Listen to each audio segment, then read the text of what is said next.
everyone, welcome to another TGI episode of the Anti-Pharmacist podcast. For the most part of this month, especially since the release of the Time 100 Health 2025 released on 8th May 2025, I have talked about the different personalities who made the list. I took a break from that last episode because it was the 100th episode of the Anti-Pharmacist podcast, and I used it to reflect on my journey so far as your host on this podcast. So if you haven't listened to that, please go ahead and listen. Leave in the comments what you think about Anti-Pharmacist podcast, how it has helped you, take better care of your health, how it has improved your knowledge on your medications use.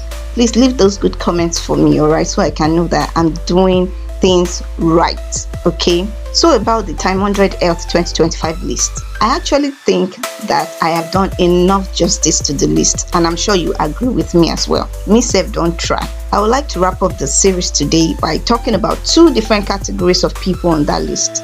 I will be talking about these people under two subtopics. The first is curing the incurable, and the second is advocacy through experience. So, as always, without further ado, let's get right into it.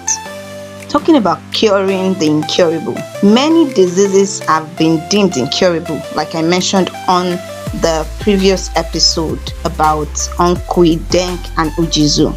One of such are genetic diseases, while others are viral infections. These scientists have dared to do the impossible, showing that impossible is just a word and not a reality if you are determined enough. When we talk about incurable diseases in today's world, cancer is the first that comes to mind.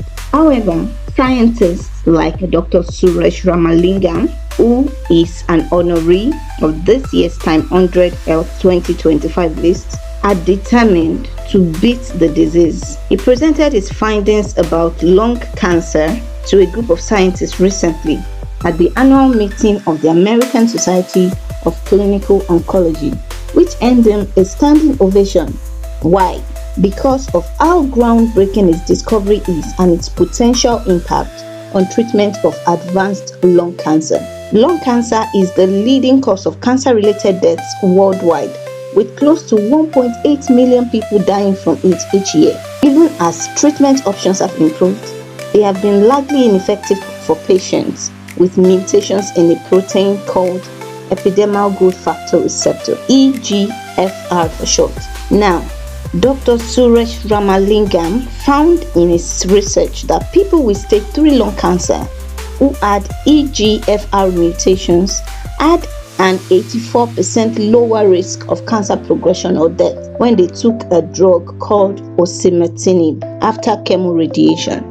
According to him, there was a significant night and day difference in outcomes, and that has already resulted in approval of osimertinib for stage 3 lung cancer by the FDA in September 2024. In people with EGFR mutations whose cancers could not be surgically removed, osimertinib have proved effective.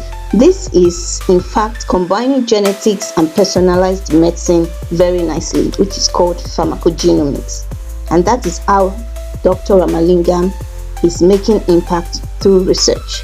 Now, those with stage 3 lung cancer do not have to expect their death. Once they have a mutation in their EGFR genes, they can be given osimertinib, and there's a high chance that they go into remission after they have gone through chemoradiation, that is. Now, talking about genetics, gene therapy has had a rocky history in moving from bench to bedside, that is, from the laboratory to real-world application, especially after a young patient died in one of the first gene therapy trials in 1999. But the discovery of a more refined way to manipulate genes called CRISPR has for the past decade renewed interest in developing ways to modify genes responsible for a number of diseases. One of the honorees of the Time 100 Health 2025 list, Samarth Kulkarni, is the CEO of CRISPR Therapeutics and has spearheaded the development of a drug for potential cure of sickle cell anemia, which in fact is a genetic disorder. This drug is called Casgevy, and it was approved by the FDA in 2023 as the first ever CRISPR-based treatment approved in the US. It has also been proven to be effective for the blood disorder called beta thalassemia. Kulkarni is now focused on applying CRISPR to more common diseases and driving down treatment costs by developing gene editing therapies that work inside of the patients rather than requiring that the genetic manipulations be done in a lab.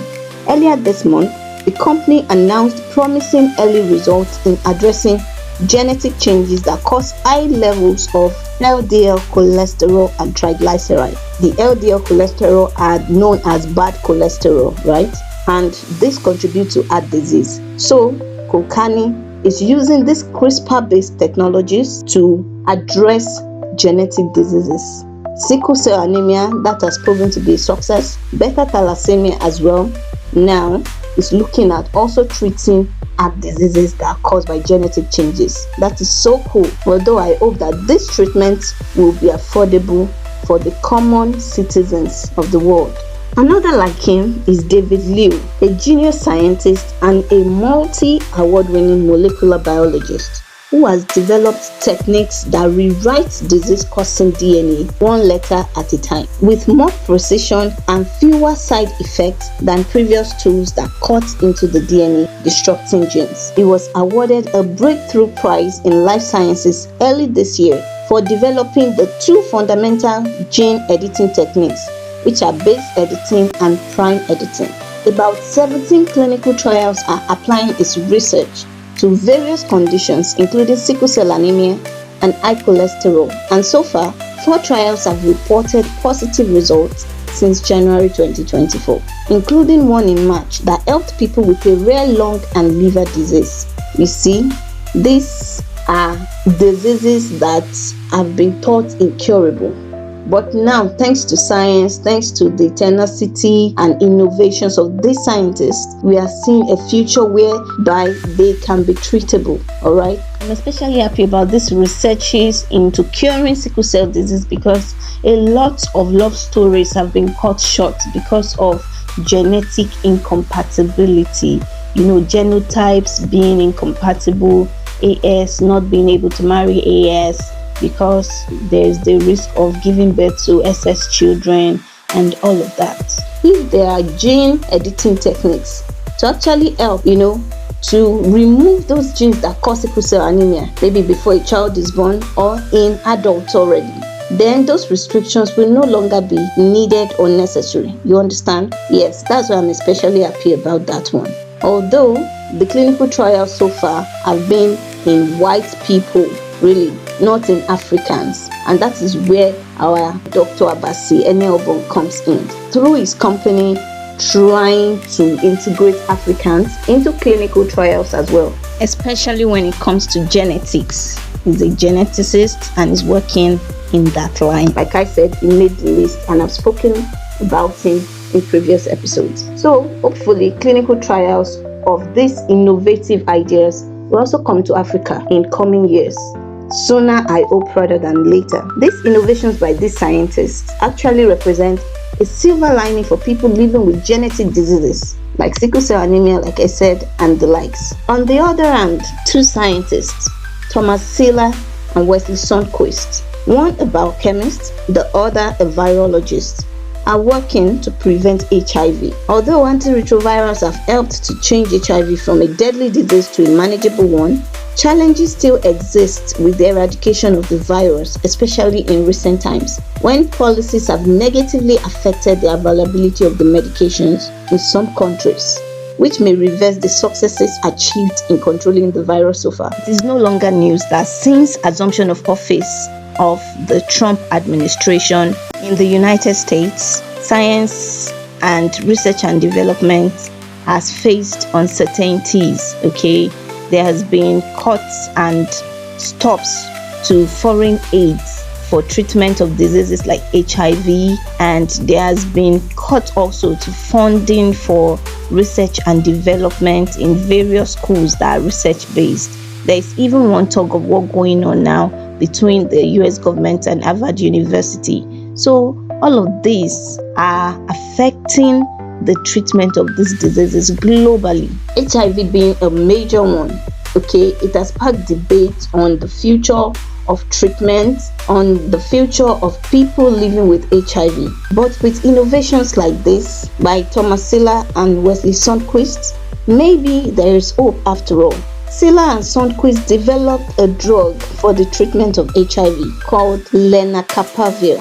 After 10 years of research, they made more than 4,000 molecules and profiled them before they arrived at lenacapavir. The drug had all the unique properties that makes it a good candidate for treatment of HIV. According to them, it had potent activity against HIV, that is the human immunodeficiency virus, which was amazing and up the scale compared to anything that existed at the time. The potency of this drug led to its approval in 2022 as an injectable HIV treatment that people with HIV needed only twice a year compared to taking daily pills in the standard treatment regimen. That is so cool if you ask me. Now, the drug is being further studied in people who are not yet infected but at high risk to see if the twice yearly injections can prevent them from getting HIV at all. And so far, the results are promising. The latest studies found it was anywhere from 96% to 100% effective at preventing HIV infection in people at high risk of acquiring HIV. So this is a very good development, a very good innovation by the scientists. In the realm of infections, I have always expressed my concern about antimicrobial resistance and educated you listeners about its effect on global health. As of now, there has been emergence of drug-resistant tuberculosis in thousands of people globally. World Tuberculosis Day was celebrated a few months back, and I actually did an episode on it, so you can refer to that to know about the statistics of tuberculosis globally. Now, people who have developed resistance to the current TB treatment have no hope of cure for their TB, and this increases the risk of infecting others with these resistant strains, especially now that the extensive cuts to foreign aid by the US government are estimated to lead to a 30% increase in TB cases and to emergence of further drug resistance. I just talked about how the cut of foreign aid has affected HIV treatment. It is affecting TB treatment as well. But Dr. Lorenzo Guglielmetti has made this his cross to bear and has collaborated with other scientists to develop 3 new oral drug regimens that can successfully treat the thousands of people who have developed the rifampicin-resistant strain of TB each year, all while shortening treatment time and minimizing side effects. So I also think that this is good news for those who have developed resistance to TB medications and who do not even have access to this medication anymore as before. Now there are new regimens that have a shorter time of treatment and minimal side effects. All I hope for is that these drugs will be made available so that everybody will have access to them. That is where our non-governmental organizations come in. That is where global health bodies come in, not just countries now. I hope that these drugs will get to the people that actually need them. Now, moving on to the next subcategory of honorees, those who have started advocacy for several causes due to their experiences. That takes me to part B, which is advocacy through experience. Sometimes in life, things happen that change our perspectives or redirect our focus. There are things that we actually may not pay attention to because we haven't really experienced them or have any close person who has experienced them. Not because we don't really care, but let's face it, there are a lot of issues in the world. Some might just escape our attention. Such is the case of these individuals who I'll be talking about next. They are called catalysts in the Time 100 Health 2025 list. They actually became advocates for various causes due to their personal experiences. They are Colin Farrell, Seth Rogen and Lauren Miller Rogen, Dama Hamlin and Kate Middleton, Princess of Wales. In the case of Colin Farrell, he is actually an actor in Hollywood. I know Colin Farrell because I watch a lot of movies, American movies inclusive. He became an advocate for special needs due to the fact that his 21-year-old son has a disease called Angelman syndrome, which is actually a rare disease. It has left him with some intellectual disability. Having experienced the difficulty involved in this disability firsthand, Colin has decided to lend his voice, using his status as a celebrity in the society to advocate for such cases. This is the reason why in 2024, he started the Colin Farrell Foundation to help people with intellectual disabilities and their families. The organization plans to support community-based housing and day programs, and eventually a camp for kids and young adults and their caregivers. Such is the case of Seth Rogen and his wife Lauren Miller Rogen, also entertainers in Hollywood, who became advocates for caregivers through their non-governmental organization, Hilarity for Charity, otherwise called HFC, due to the fact that Lauren's mother has Alzheimer's disease, and they now understand the toll caring for a family member with such disease takes on the carer. So, Seth and Lauren's foundation seeks to make it easier for carers by employing humor. They also donate money for research into treatment and cure for Alzheimer's disease and similar illnesses. Although they are known for comedy, Seth is actually an actor and he does majorly comedy. They released a more serious film this year, 2025, called Taking Care, a short documentary which chronicles their experience navigating Lauren's mother's struggle with early onset Alzheimer's. The intimate footage gives rare insight into the emotional, physical, and financial toll that caretaking has on families.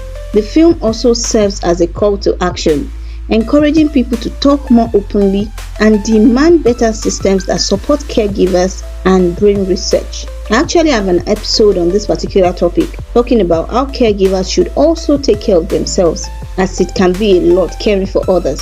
The title of the episode is To the Caregivers, more like a letter directed to them. You can listen to that after this one, okay? Another person who has become an advocate through his experience is the American football player Damar Hamlin. He had a cardiac arrest during one of the games and was quickly saved by an emergency support team, but still spent 2 days in a medically induced coma. Thankfully, he came back, and now he has not only continued to play but has gone on to lobby for portable automated external defibrillators known as AEDs and cardiopulmonary resuscitation, that is CPR education for high school students. He has led CPR education clinics around the world, donated about $700,000 worth of AEDs to youth sports groups, and partnered with health company Abbott to forge personal relationships with dozens of heart patients.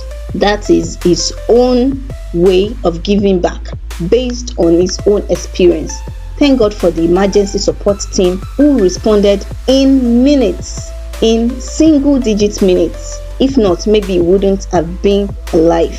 And he saw that as a second lease on life and a reason to advocate for causes related to that. Talking about CPR education, actually everybody should have basic knowledge of CPR in order to save lives, okay? I have an episode on first aid and basic life support, so you should listen to that to get the basic information you need. You might just need it to save a life one way or the other, okay? Lastly, Kate Middleton, the Princess of Wales, earned a place on the Time 100 Health 2025 list as a catalyst due to her speaking up about a cancer diagnosis not long after her father-in-law, King Charles of England, announced his cancer diagnosis. She decided to make her diagnosis public knowledge and reverse the trend that royals are famously seen, not heard.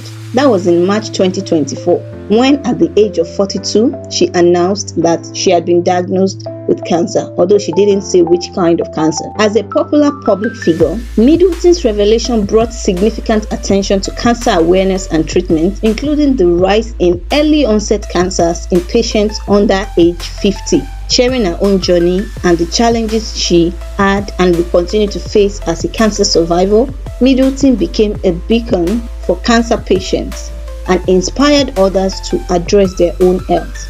One major thing I have learned from the stories of these individuals is that lending your voice to a cause, especially if you are one that people look up to, may go a long way in helping thousands, if not millions of people with similar cases or who know people that have such cases in more ways than one, not only financially but emotionally as well. What gives your voice even more authority and credence is when you have had a personal experience of the issue. It brings forth empathy and allows for advocacy on a personal level. Case in point, Dama Hamlin that I mentioned, Colin Farrell, as well as Seth Rogen and his wife, Lauren. This marks the last episode about the Time 100 Health 2025 list. As I have said earlier, I think I have done justice to the list. I have shined the spotlight on a few of the personalities on the list. It is now time to draw the curtain. I have spent the most part of this month talking about the list and people who have been named on it, and I'm quite happy I did. These are people doing great things in global health from their various positions in life, from researchers and scientists in the laboratory to billionaires on boards of non-governmental organizations to big pharmaceutical drug manufacturers to actors, athletes, and even royalty. These people are doing great work which have earned them this recognition, and it will continue to be attributed to their works as long as they live. The changes they have brought about or are bringing about, I am sure, will define healthcare globally in the coming years.